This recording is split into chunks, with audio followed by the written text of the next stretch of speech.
Well, hello everyone. Welcome to another great episode. I'm MIgardener, and today I'm actually going to be making a video on a willow rooting hormone. Now, it's very popular. A lot of you guys have been asking for it, so I'm doing it. All right, so since I don't have any willow trees around my house, I actually had to come to a local park here, and it is a huge willow tree. It's a big old willow tree. Probably been around for a couple hundred years. Now, the secret to this willow rooting hormone is you want new growth. This new growth here, this side growth, new growth. You don't want old leaves, because the secret to this is that these new branches actually have a chemical in them that when you extract it into water, it's going to leach into the water, and then it's actually going to be able to root your plants. And now it doesn't have to be a leaf, or it doesn't have to be a leafing branch. This tree's actually gone dormant because it's fall time. But as long as it's green and it's new growth, and you can tell it's new growth because it's coming out of the tree here. There's lots of new growth down here, and there's lots of new growth right here and here and here. So what I'm gonna do is I'm gonna clip those off, and then we're gonna take them home, and we're gonna make our rooting hormone, and I'll show you guys just how simple this is. All right, so after you have your branches cut here, you want to take your branches and make sure there's no brown on them at all, because the brown obviously is a dead part of the branch. So just kind of snip this off here. And now what you want to do is you want to take scissors, because the materials you're going to need are a jar, and most importantly, over there, a blender. So the blender is really important, because a lot of people just say, oh, take the sticks, stick them in a jar of water like that, and let them sit. That's going to work great. That's going to work awesome. If you don't have a blender, that's going to do fine. However, if you want your extract to be super strong and very potent, you want to increase the surface area.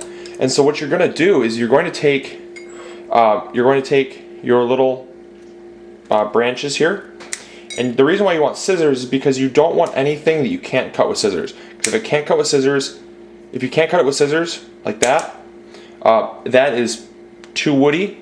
That does not have enough of the chemical in it. You want the most tender branches. And so I'm just getting some branches here, and obviously there's some brown there, but now you have this, and just cut this up into little pieces.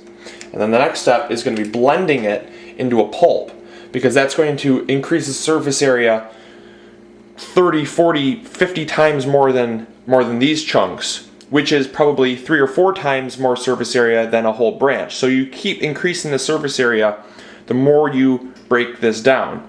And then obviously then you're going to put it in the water, and we're going to continue with that step. Let me just cut up some more of these, because you want a fair amount of them. You want about a good handful to blend it, because once you blend it, it's going to really condense down into a small amount. So you're going to want about a handful. I mean, because this is about how many branches I have. So you have quite a few branches here. Not all of them are going to be good. Obviously, like this one's dead, this one's dead, this one's dead. There's a lot of dead wood in here, but the new branches that are green are going to work great.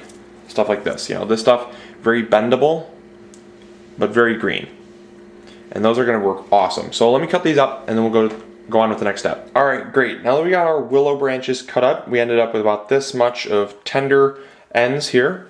Now what you're going to want to do is you're going to take 100 milliliters of water. This is a 110 milliliter jar, so you're going to want to fill it about to here, about 100 milliliters of water. All right, you got your 100 milliliters of water. Pour it into your blender cup there, and you're going to want to keep this jar handy, because you're going to put it back into there. Now you're going to put your willow branches into the water. I must add though, just so nobody gets in trouble with this, make sure your blender can handle this. If your blender is a cheapo blender, it might not be able to handle these branches. So if you don't think you can handle it, you can just add the branches to the water and let it sit. But like I said, it's not going to be nearly as potent, and it's not going to be ready nearly as fast. So this is just an added step, but I've tried this step and it works so much better, so much better. So what you're going to do is you're just going to find your blender lid here. All right.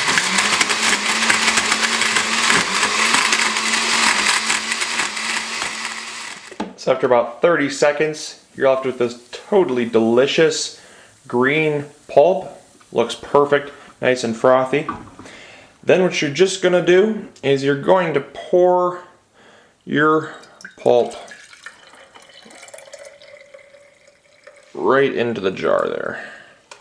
There. Awesome. Okay, so next what you're gonna do is you're gonna let this sit. Now don't leave the lid on. I'm just doing this so it doesn't pour out, so I can show you guys what it looks like. It's very cloudy. See how cloudy it is? I mean, there is no way that light is gonna come through that. It is very opaque, very cloudy, almost milky. And what you're just gonna do is you're gonna let this set for 24 hours, no more than 48. So 1 day is optimal, no more than 2 days. And then all you're gonna do is just, you're gonna continue to shake this though. You wanna shake it I'd say every 6 to 8 hours you're gonna shake this so that it mixes up all the chemical in the willow branches. You want to mix it in with the water. And then all you're gonna do is, after you're done mixing, leave the lid off again so that it doesn't ferment anaerobically. You want air to be able to get in here so it doesn't start stinking. And then all you're going to do is you're going to take your cuttings, whatever you want to propagate, stick them in here, and then in about, well, it depends on really the rooting time, but you can just leave them in here. The water is going to continue to evaporate, so you're going to want to fill more water in here. But over the course of 2 to 3 weeks, you should start to see roots on your cuttings, depending on what you're using for cuttings. And there you guys have it. There's a very simple rooting hormone for your plants made out of willow branches. I hope you guys enjoyed this episode. And as always, this is MIgardener reminding you guys to grow big or go home. I'll talk to you guys later. See ya. Bye.